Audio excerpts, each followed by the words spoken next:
past Toastmaster, Sonali Kathuria. Thank you so much, Rupinder. Welcome, welcome, welcome. Good morning, good afternoon, good sort of night to people who are joining us from all around the world. As you can see, it is quite early for me. I'm just not a morning person, but I'm sitting in the office trying to get my day started. We're going to have a very fun workshop today. So let's get started fervently. And timer, if you can time me for 9:05 for a green, 9:10 for yellow, and 9:15 for red card, that would be awesome. Before I start, a quick intro background. Apart from what I do with my face, I live in Delhi. I've graduated from Shri Ram College of Commerce, and I worked in the corporate for the last 6 years. First with United Airlines, and now I'm currently working at Salesforce, but working from home and probably for home as well. I had a chance to work with Rupinder and be a part of Toastmasters from Turning Point Toastmaster Club. I've been associated with that club for about 2 years. It's been an enriching journey, but that's story for another time. So let's get started. Let's see, how many people do we have on the call? Around 31.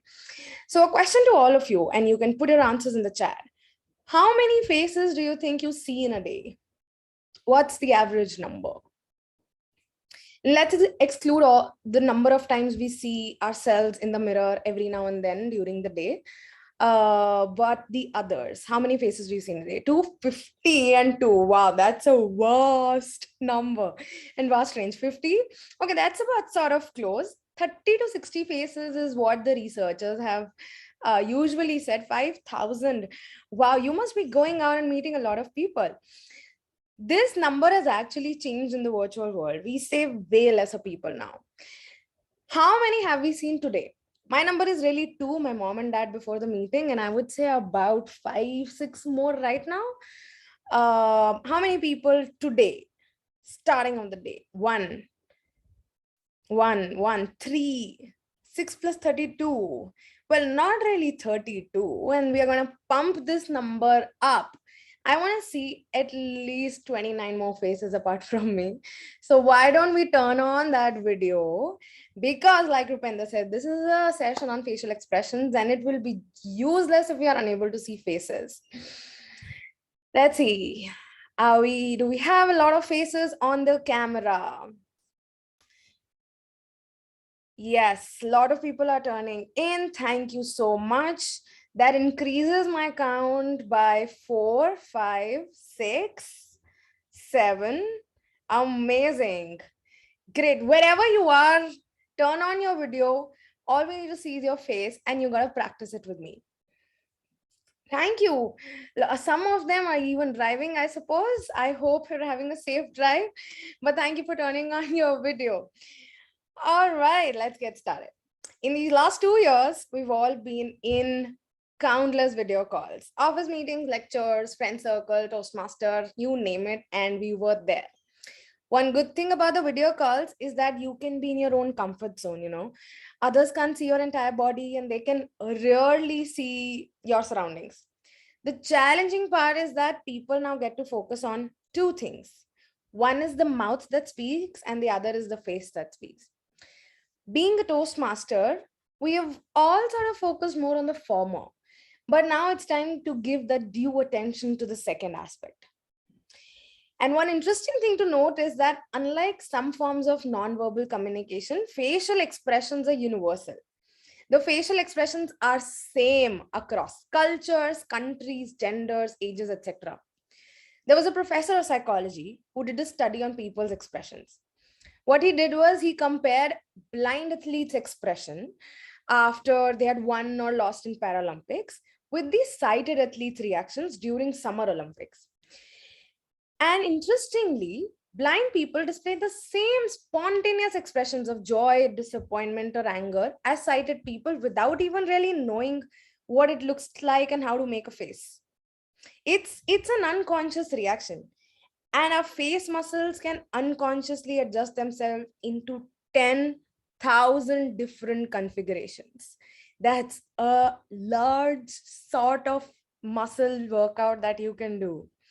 I'm not here to bore you with all of them, but I'll talk about 7. Why 7? There's a small story behind it. So long time back, a doctor traveled to Papua New Guinea, which is a small isolated country above Australia. He went there to study the non-verbal behavior of people who are completely isolated from the rest of the world. There was no TV, no magazine, no tourist. They were only seeing each other, but there was no sort of entertainment. So he explained a few scenarios to them and photographed their expressions. The culmination of the study led to declaring those expressions that came out of the study as 7 universal emotions. And if you're curious, what are those? We will do a quick facial warm up. At least that way you can proudly say that after this session you did some exercise, some sort of exercise or the other. So quick reminder to turn on your videos throughout the session and we can get started right away. So the first that I'm going to talk about, which is not a universal facial expression defined by the doctor, but it's defined by us, which is neutral. It's the face of everyone right now in the meeting. It's sort of our favorite uh, facial expression as well. I don't like it for a reason because it does not depict everything, but we also call it a poker face. But we'll go ahead with the first of 7, which is called happy. Now we all know how to do it. Let's all do it alongside. Show me a happy face. How happy can you be right now? I'm seeing great happy faces. Now it's symbolized by the raising of mouth corners, an obvious smile, tightening of eyelids. Interesting. Good morning. So the next one is sad. It's symbolized by lowering of lower mouth. Let's do sad faces. Some people are still smiling. If that's how you make a sad face, people can get confused. Sad faces, lowering of lower corners, eyebrows descending to the inner corners, and eyelids drooping. Very nice. And then we have angry. Should be the easiest one to do. We do it probably 2-3 times a day for life and for people around us. It's symbolized by eyebrows lowering, lips pressing firmly, and eyes bulging out. Let's do more angry faces. Alyssa, I don't think that's an angry face. Let's do it. Try one more time. How do you make sure you're angry on someone? Think of an angry situation and make a face. Great done, Hope. I love that. I love that. We'll do the next one, which is surprise. It's symbolized by eyebrows arcing, eyes opening wide, exposing more wide, and with the jaw dropping slightly.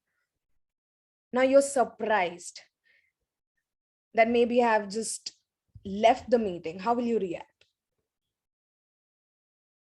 Now, see, that's how you do it. Exactly. Awesome. We have fear, symbolized by the upper eyelids raising, eyes opening, and lips stretching horizontally. Something you're afraid of, maybe a horror movie, a cockroach, a lizard, a tiger, whatever makes you afraid. What's the face that you make? Smith Joshi, I don't think that's really fear. Let's see your fearful face.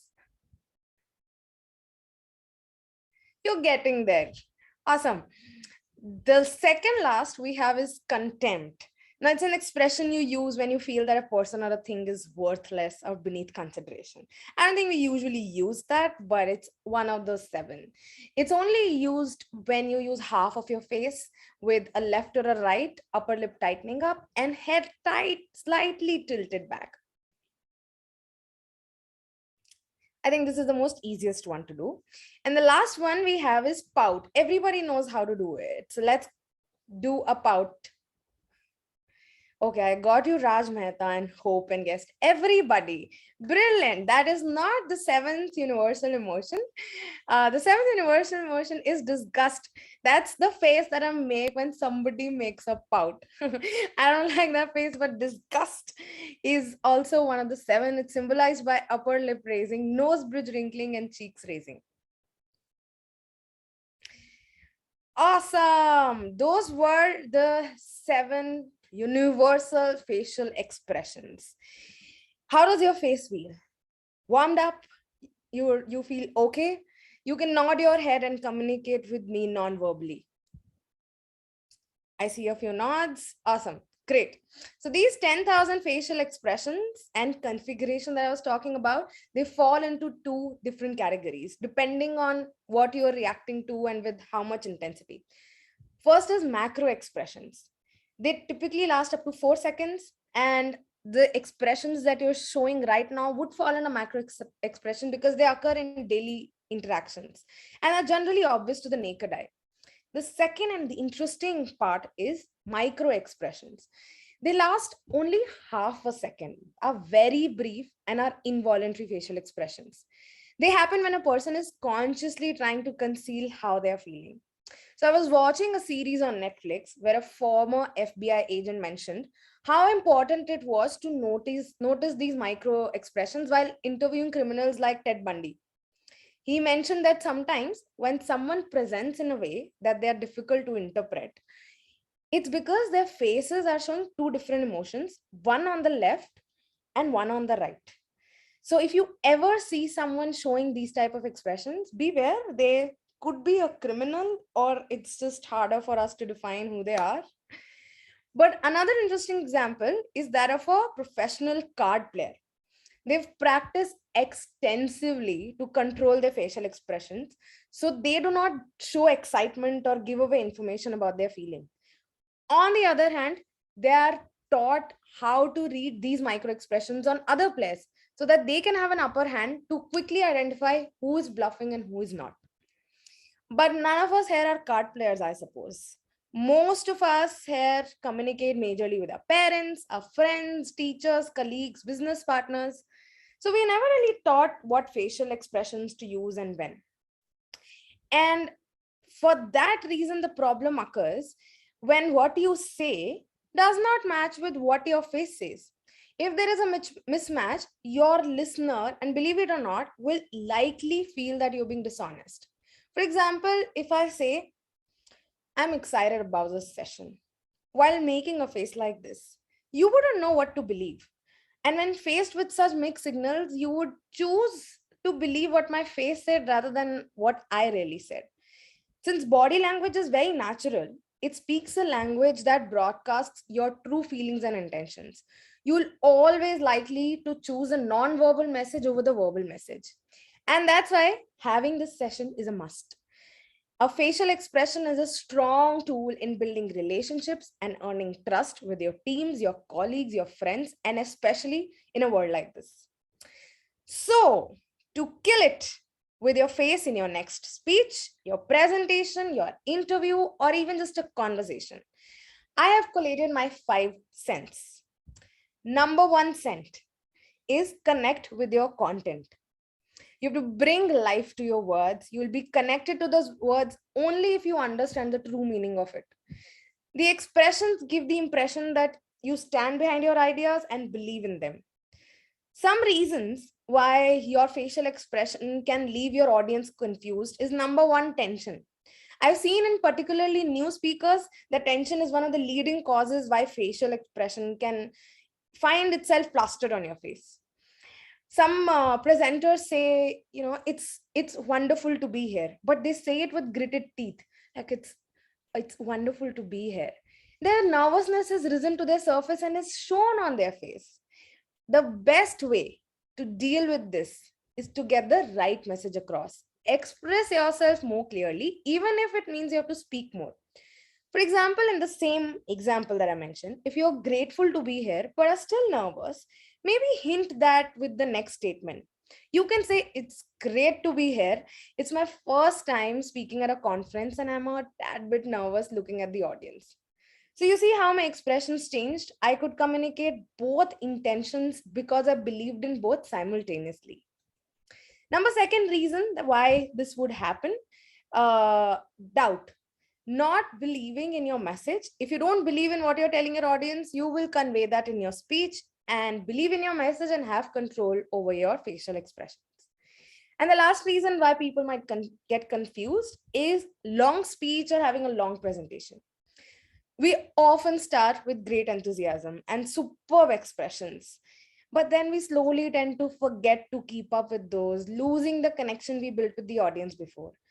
So always try to be succinct, and the more you practice, the better it gets. So let's do a small exercise on connecting with content. This will involve some part of your imagination as well. A little background on this exercise. I was with NSD, which is National School of Drama, a long time back. It's in India. It's one of the major institutions that teaches you how to be a more theater person or a drama person. This was one of the exercises they made us do to be more expressive. So with that, I would need a few volunteers, a raise of hands. The situation, while I get more volunteers, I'll explain what the activity is about. I'm going to give you a situation. You have to think about it, react with the facial expression you think will fit it most appropriately. You can choose to speak or not to speak. I'd prefer you not speaking, but just using your face to react to that situation. Facial expressions are the ones that we're looking for. In the meantime, I would like others to write in the chat box what you think the actor here is expressing. It could be fear, it could be joy, it could be surprise. Not what you think the apt expression is, but what you think the actor is doing. So you have to just look at the actor, see what they're doing, and write it in the chat. You can take a second to think about how you want to depict it, but we can get started. I would like to have Rupinder for a quick demo because he's done it before and he loves doing it. So Rupinder, your statement is, or situation is rather, if you realize you have ants in your pants, Oh. what do you think Rupinder is trying to do? In the chat, what's that facial expression?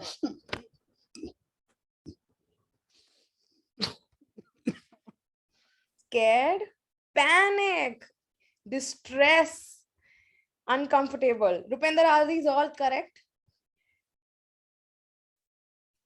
Of course, I was about to take my t-shirt off. He was fearful, he was in pain, he was panicking, he was uncomfortable. Those were all right. So this is how we are going to do. And now we are going to have our first, let's call upon Padma Kumar. Sure, ready. Okay, your situation is, if you hear that another variant of COVID has come, what do you think the facial expression is? Everyone on the chat. He's in shock, he's surprised. Well, I think that sums it up. He's sad. Now he's getting sad. He's still in shock. I think these are the right answers. If he would have smiled a little bit that he's doing right now, I would have been shocked on why he's smiling with another COVID variant. But well done, Padma Kumar. I think everybody got it. Next let's have Sumit Juneja. Okay, so your situation is, if your manager just pings you, we need to talk.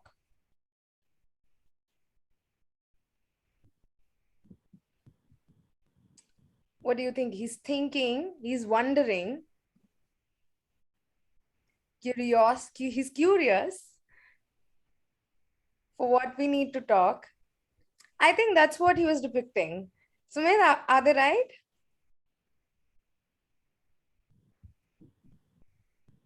Yep. He seems worried also. This is an interesting statement because every time I do it, I get varied responses. The most famous one I get is that of disgust, really. People don't like to hear these words, we need to talk. But Sumit, I think you nailed it with the thinking aspect and wondering aspect.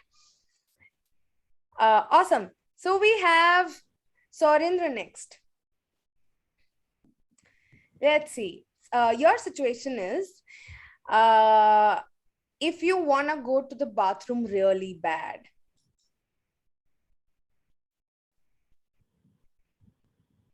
what do you think Surendra is doing? He's showing discomfort.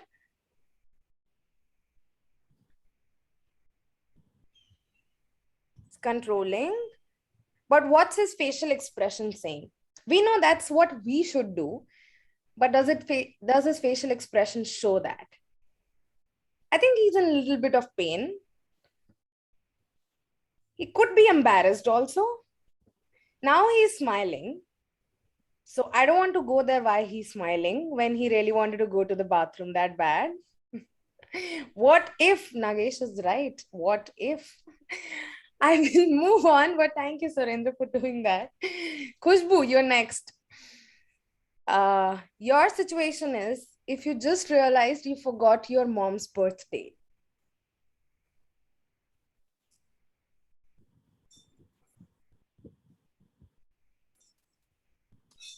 What do you think Khushbu is doing?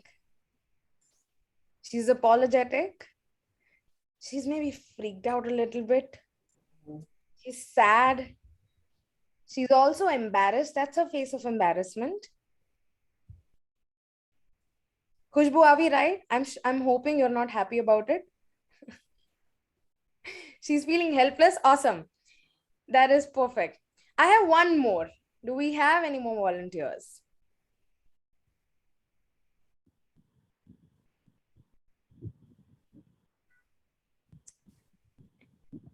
Anybody else would like? Elisa? Am I pronouncing your name right? Got it. Elisa. Okay. If somebody gives you a PS5 game,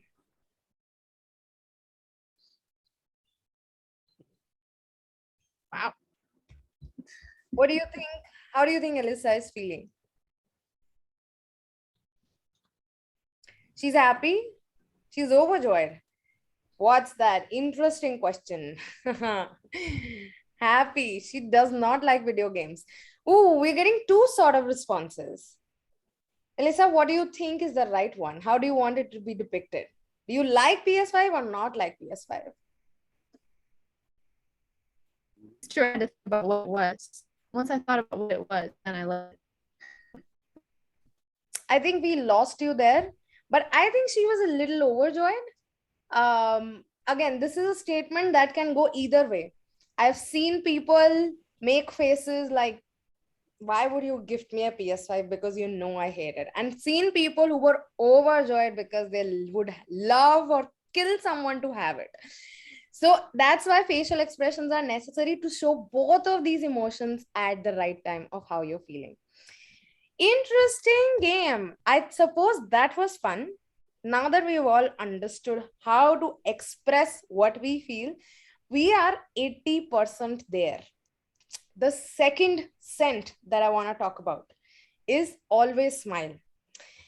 If I would have started today's session with a frown, half of you would have left by now, and the others would have probably stayed just to know what the hell is wrong with me.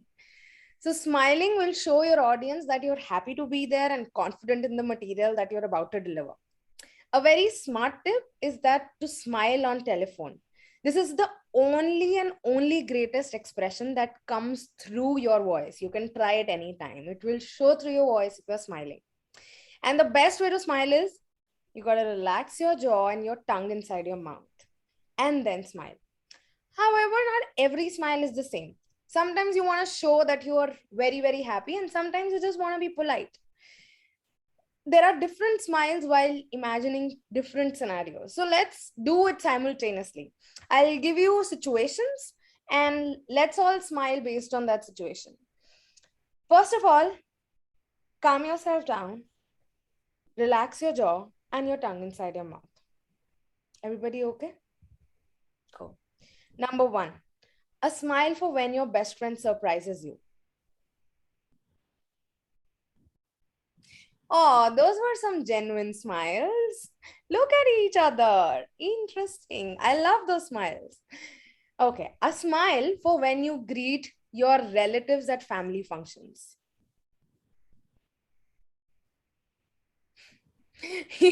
Now, those are some varied type of smiles. Somebody's really happy to see them, and somebody's like, yeah, okay, please, thank you. Later. Okay, third one. A smile for when someone tells you a bad joke. Yeah, you don't want to say it to them, but okay.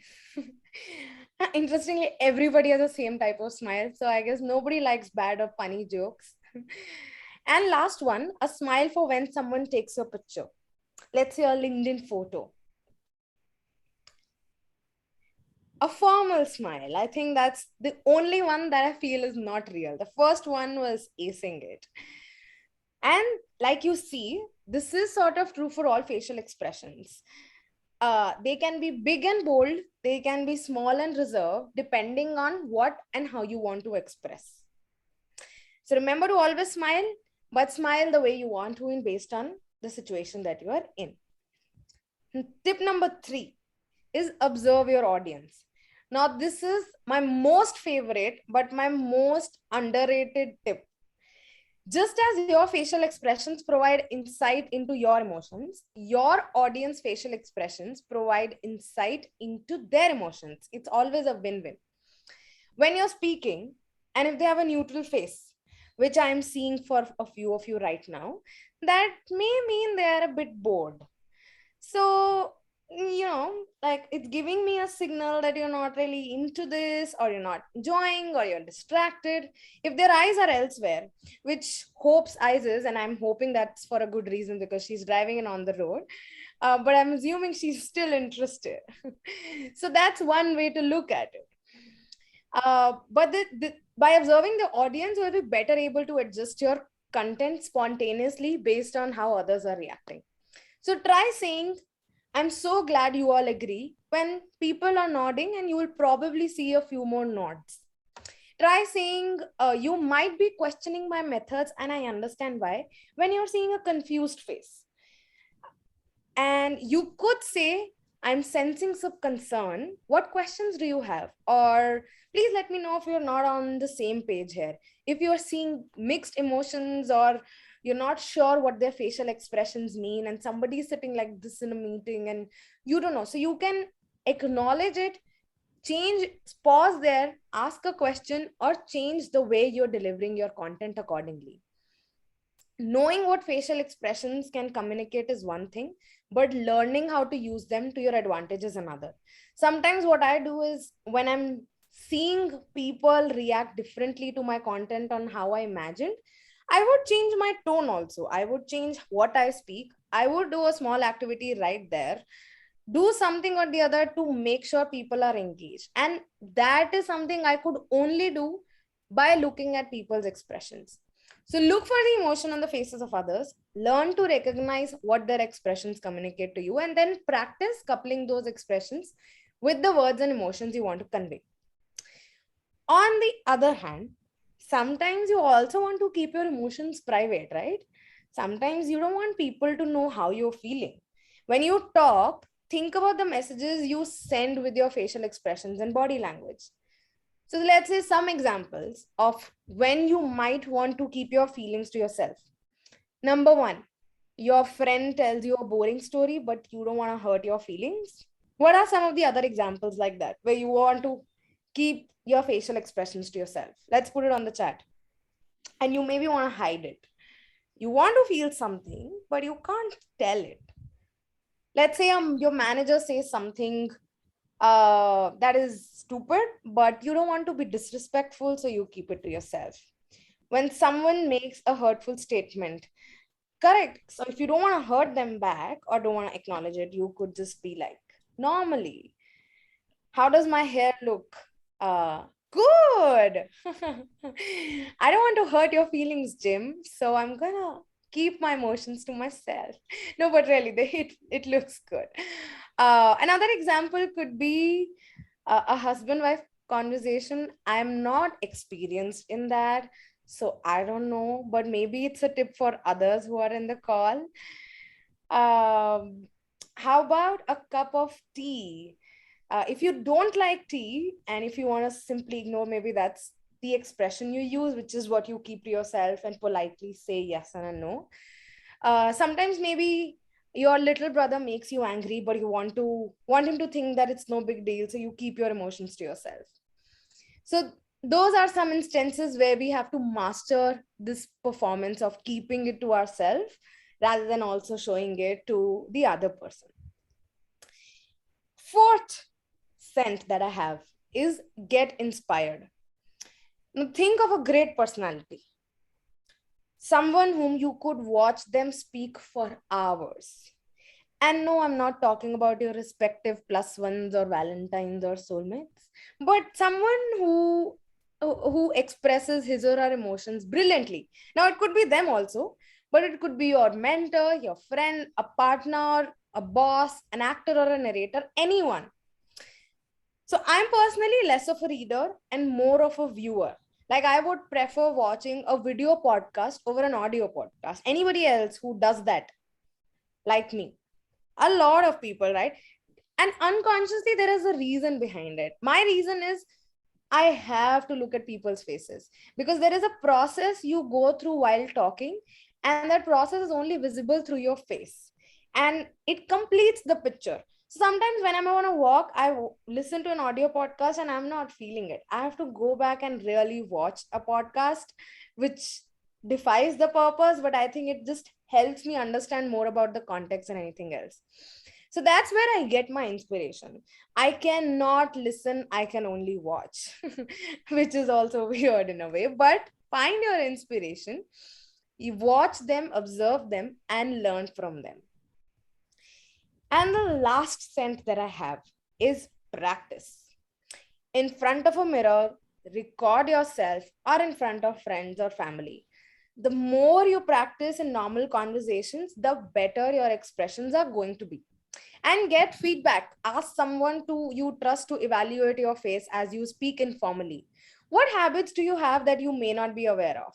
How expressive is your face while you're speaking naturally? So in Toastmasters, whenever I would give a speech and wait for my evaluation, there was a repetitive insight I would get, which is I used to frown a lot while speaking. I think I still do, but not to that much extent.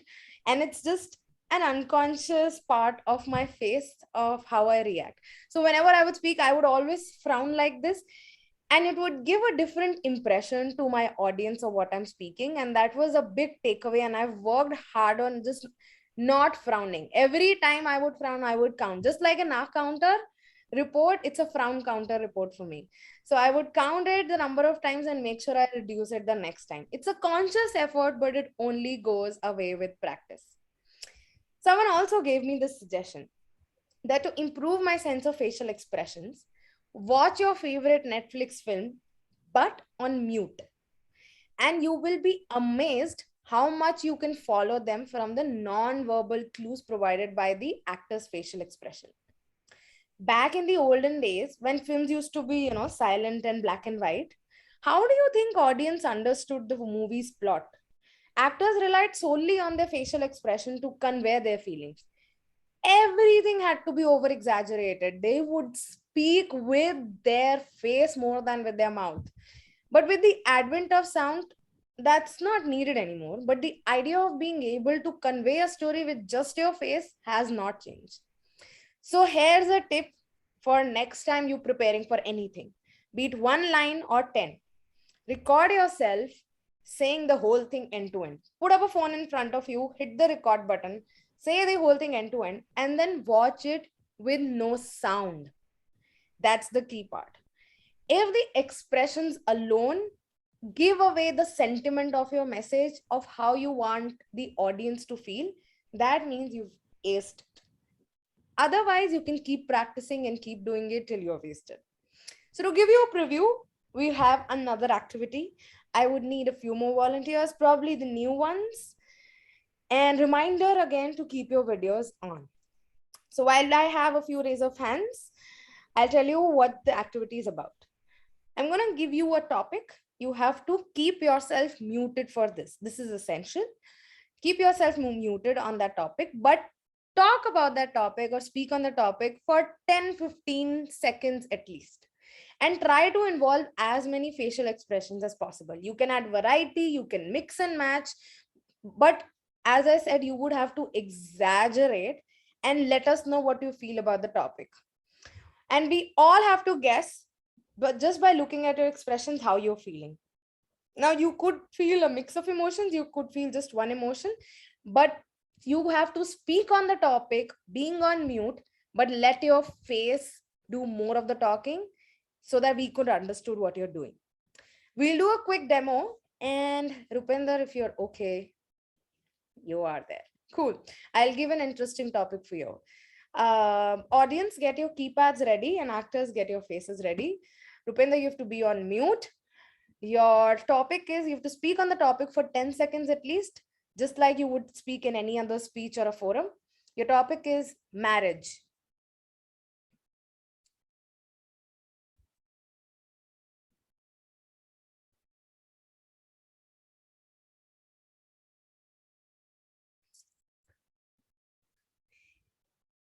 He is a little sad.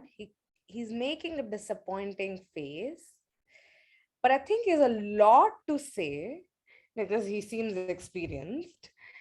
He's probably given up on that. He's in disagreement. God save us all. Okay. Rupender, are these all right, or did you have another interpretation? These are all right. Awesome. Great. Do we have another volunteer? So this is how we're going to do. You have to speak on it, but also exaggerate your face.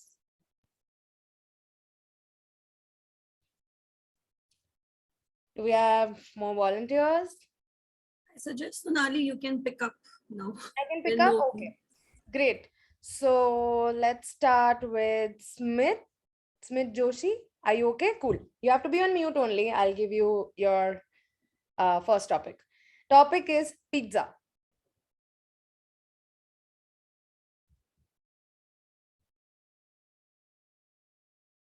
Just speak on pizza. How do you feel about pizza?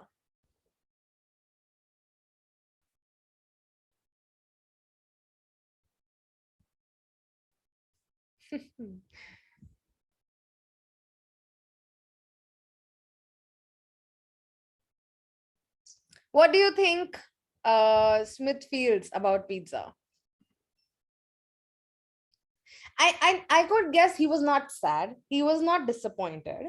He was not angry about pizza. He was neutral. Yeah, that's one takeaway for me. He could be not so happy. So see, we are seeing two different things. Happy about it, he was not so happy. Smith, what was your real feeling about pizza? I was neutral and happy both, but not, not excited. Yeah. Oh, interesting. So you came across, the expressions came across very well then, if that is how you wanted to pick. Well done. Thanks, Smith. Let's see who we have next. A guest, Jim. Would you be comfortable? You just have to be on mute. Okay, awesome. Your topic is horror movies.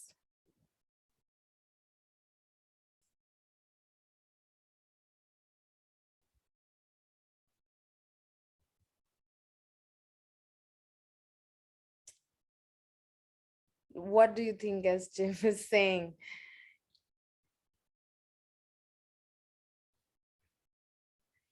I doubt he's excited. I don't think he likes horror movies. Pretending to be scared, he's scared. I think Jim had a very expressive way of telling. He was amazed. Jim, is it right? Were you amazed? Were those the right emotions, amazed and scared? Awesome. Cool. So you nailed it. As long as we're able to comprehend what you wanted to convey, you've killed this activity. Let's see who is next. Can we have Kapil? Kapil, are you okay? Good. So your next topic is college life.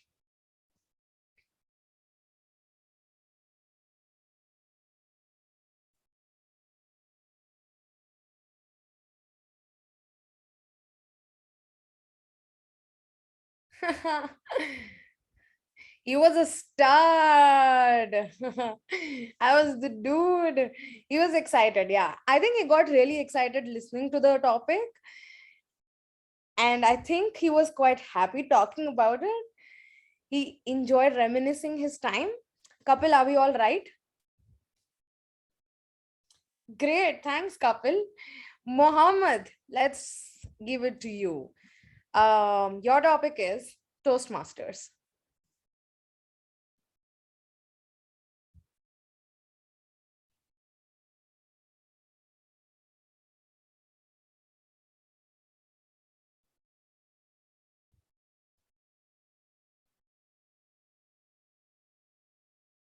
What do you think Mohammed is trying to say? He's pensive. Best place in the whole world. Khushbu, not what you're feeling or what you want to say. Mama, do you think you were being pensive? He was being helpful. I think he was being thankful from his expressions. He was thankful for being a part of Toastmasters and he had a lot to talk about it. Mohammed, what were your true emotions? I was happy being part of Toastmasters, and I was excited to be part of the Toastmasters and learn something new.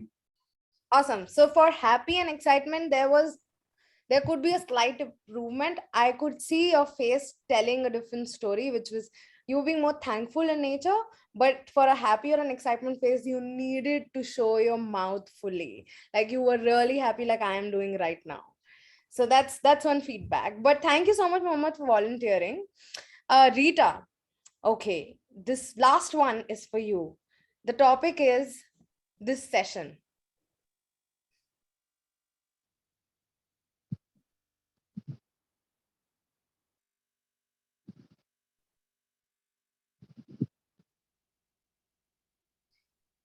Fantastic. Awesome. Delighted. She loves you. Thanks, Rita. Wonderful. Well, I was going to get feedback one way or the other, so I thought, why not? But Rita, great expressions. Loved how you communicated. Totally aced it. And I could only see positive reactions and positive vibes. So I'll take it as a big yes. So thank you again for volunteering. It was a good exercise. Like you can see, this is an activity that we could all do and try with your friends and family. Make a fun game out of it on a Friday night. And now that you know, and I'm sure you are going to kill it, you will take this workshop forward for me in your family as well. So these were my 5 cents. The key, as with all communication, is to be more authentic. Know what you want to communicate, believe in your authority and point of view, and then deliver with your words and face. We do not use our facial muscles, as much as we should. And there's a whole nother science of why it's important for better blood circulation. And, that is why facial yoga is also becoming so popular these days. But remember to warm up every time with those 7 basic exercises. However, before I end, let's address the elephant in the room. COVID. That has changed everything around the world. And with the entry of masks in our lives, understanding facial expressions can get difficult. The good news is that your eyes communicate a little bit more than your mouth. And that's why, if you've noticed, all superheroes have their masks hiding just their eyes because they don't want to reveal their true identity. With this, I can see 2 new challenges with facial expressions. First is beginning of the virtual world or social dilemma era. What's your most used emoticon on WhatsApp? I want to see on the chat box. Put it on the chat or write it on the chat. What's your most used emoticon on WhatsApp? Mine is the one which is overly happy, like this one. Smile, smile, laugh and love. I'm old, I don't use emojis. You have to, Jim. That's how the world is operating these days. Thumbs up. Okay. So you're agreeing with a lot of things. Laugh and love. Oh, that's nice. This, which is a funny face. Normal smile. Stress. Somebody's writing stress to me. A laugh emoji. So you can see varied type of emojis that people use, which is the most common name. Now, is it true or same as your real life? I don't always do like this, or I don't think Mehul is laughing every now and then. I'd assume no, right? And one of the reasons people complain about this is we try to hide behind our emoticons. We try to hide emotions behind these things. One of the reasons that people often complain about telephones and email is that they do not allow for any non-verbal communication also. This means that a huge part of meaning can be lost. A lot of you may think it's easier for you to communicate over telephone or voice call because you can skip your face and directly deliver your message. But in reality, you are losing half the essence of your message right there. Professionals say that we need to work much harder on conveying our emotional reaction with just your voice because your face is not visible. And to combat this, to some extent, we have adopted using emojis to express our emoticons in the virtual world. Even video capability platforms like Zoom have now come up with reaction emojis like these to help people show how they're feeling. But in my experience, I don't think it's a great substitute. You're bound to lose that personal touch, and it'll get just so much more difficult to start showing your real emotions in an offline or a physical setup. The best thing you can do to fight this problem is to interact with as many people as you can, virtually or physically, but turn on your videos. Involve your face wherever you speak, however you speak. Try to read others' faces. Don't shy away from exaggerating your expressions, and only then you can ace the power of facial expressions. Number 2 challenge, and that's the last, the use of masks. In general, humans tend to process faces as a whole rather than focusing on, individual features. When it comes to studying faces, the eyes and the mouth are the most informative regions because they tend to be most expressive. The mouth region in particular is good for expressing the feeling of happiness. Now, concealing this area can be problematic when wanting to come across as, approachable or friendly. And interestingly, this particular issue led to a disbelief that doctors aren't approachable because, especially during COVID times, they would wear masks and they had to wear it almost 24 into 7 times. So they were considered as not approachable, not friendly. And hence, that led to several healthcare workers in at least US who started pasting, smiley faced pictures of themselves onto their medical gowns in a bid to ease patients' anxiety. If rest of the population starts doing this, putting their happy faces and happy photos on what they wear, it can get very weird. So the best case scenario is trying to improve while wearing a mask. So let's redo our first activity, the initial warm up that we did. But this time, 2 requests. If you have a face mask around, wear it. If not, cover your face with your hand, your nose and your mouth with your hand like this.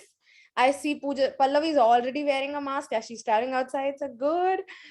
Jim has worn a mask. Other people can use their hands to cover their nose and mouth. But we will redo our first activity. Mehul is done. Everybody is just ready with their masks.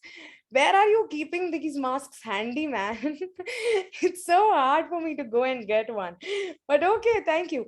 Okay, we will start with the first one, which is a happy face.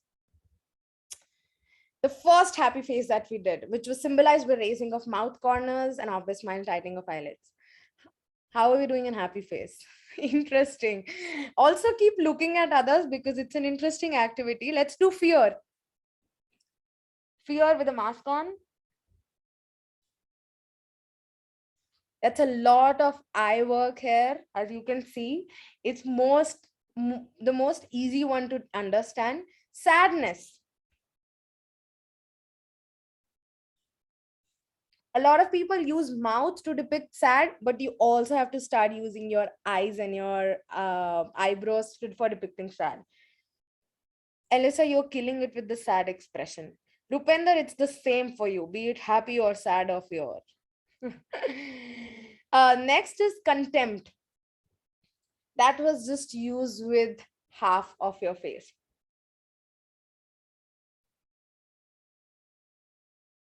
Interesting. We'll do surprise next. Now that's easy. I got everybody's right. Anger.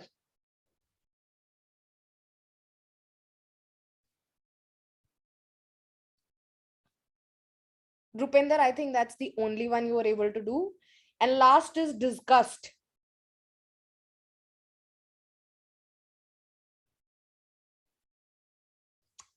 Padma Kumar, very nice, very nice. I think this was probably the best that I've seen with a face mask on. As you can see, Most of us were looking alike throughout. Jim was probably the same, apart from just an anger. Same with Khushbu, same with Mohammed. Arnab also, the only face I could recognize was happy. This happens 90% of the times. Just gets difficult to read and understand your facial expressions, and that's the point. Masks make it more difficult. And on the other side, people who wear a veil or a burqa, imagine them. They just have to communicate through their eyes, including hand gestures and body language and pitch and tone, acting together in a congruous way to convey their message and intent. As a part of a speech contest that the Turning Point Toastmaster Club organized last year, I actually mentored someone who's from Saudi Arabia. So she wears a veil almost all the time. So I had a hard time understanding how she's going to convey her facial expressions.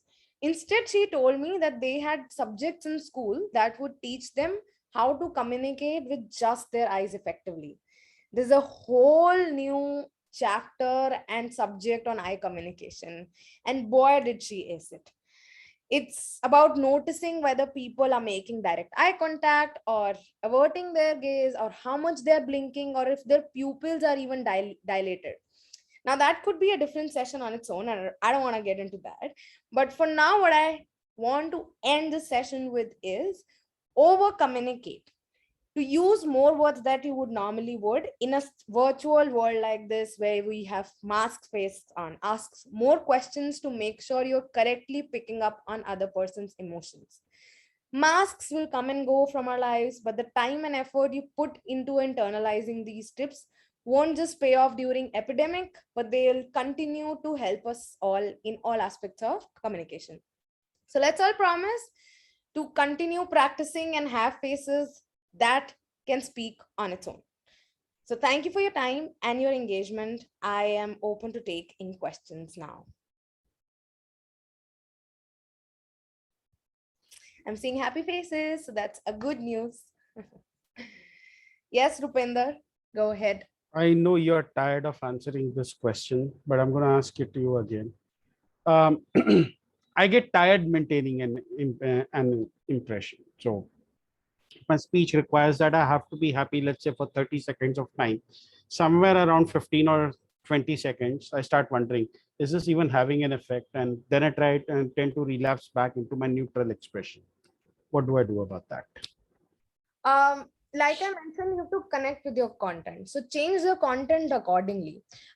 Even if given a topic, say pizza, you want to be happy about that topic, but there are things you want to talk about pizza which could be neutral. Mix it up, have a neutral face. Start 5 seconds being happy, next 5 seconds be neutral, next 5 seconds happy. So you have to change the content accordingly based on how comfortable you are using those emotions. It's hard. I can't keep a happy face throughout. You just get bored and tired, like I said. Change up your content and what you want to depict. Your messaging could be right, but you can change the order so that your facial expressions are true to that order as well. Thank you. And Jim, you are 18.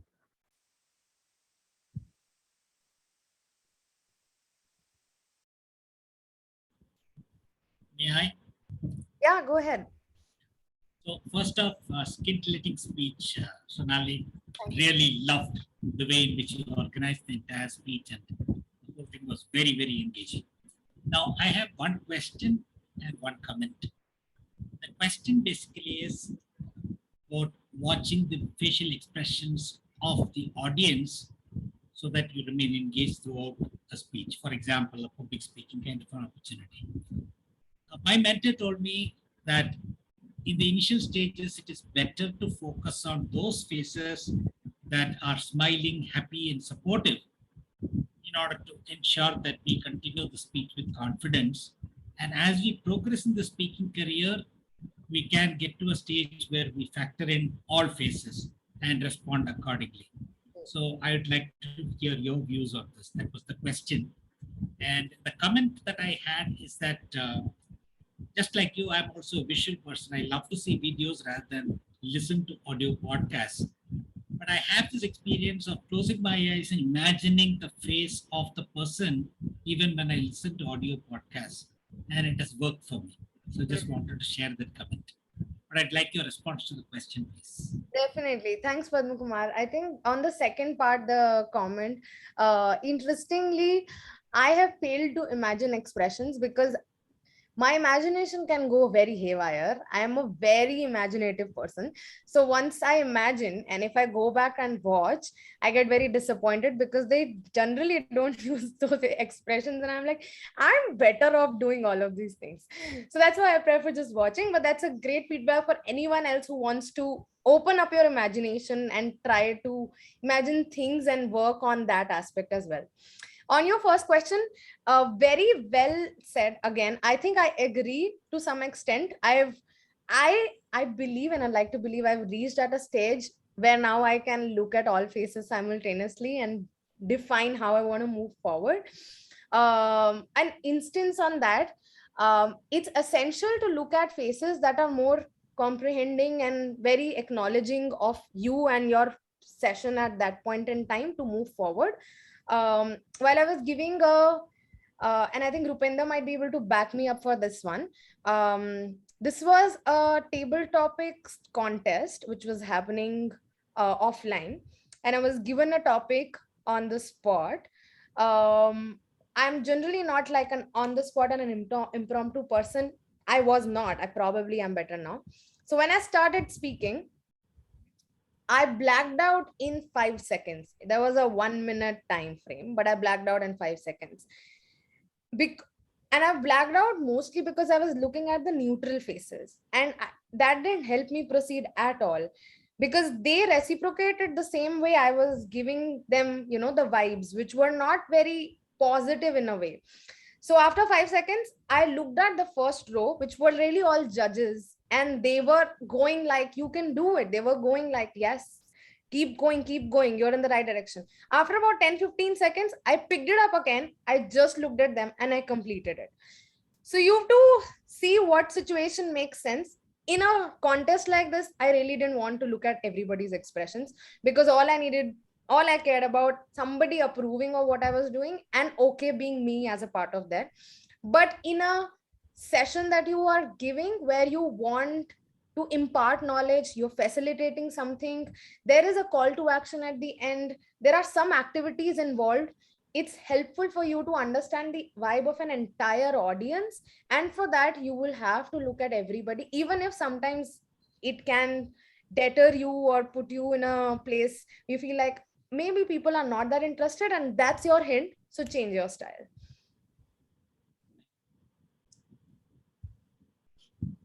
Anju, go ahead. Yeah, hi, good morning, everyone. Thank you, Sonali, for such a wonderful session that you just delivered. Sorry, Anju, I think you're on mute again. Now I can. Is it okay now? Am I audible? Okay. Good morning, everyone. Thank you, Sonali, for a wonderful session. I wish I could be more, I could listen more actively, but since I'm in my office, I have half my attention to you and half to my work. But however, I would like to ask you two things, how I can improve on my facial expression. First is there are two things that I do when I deliver my speech. Number one, I smile a lot. And I even got feedback that smiling too much will not work all the time. So I'm working on it to smile less. When I deliver my speech, there are certain areas where I think that I'm doing good, but then people say that I had smile on my face when I needed to be sad. That is one that I'm really working on. And second is that I have my, most of the times, I have my eyebrows and my forehead squeezed. Even while being excited or while saying something very happy or even when sad. So how can I improve on these two things? Thank you for this question. Like I said, I think I've also been in a very similar stage. I would frown, like you said, the squinching of the eyes. I would frown a lot while speaking. What helps is really practice and looking at yourself while recording it. So I would generally, I've mostly always done this. This is the fourth time I'm taking this workshop, to be honest. And the first time I did it, I had recorded myself end to end for 45-50 minutes, and I watched it to just see the number of times I have frowned. That was enormous. The time I frowned for no reason was just crazy. So I needed to know where I should not do it, because sometimes it's important to use those face muscles, but not always. So see which aspect of your content or your message do you not want any facial expression to come. It could be no frown or it could be no smile. Intentionally try not to do it. It will take time to reach there, but it only and only comes with practice.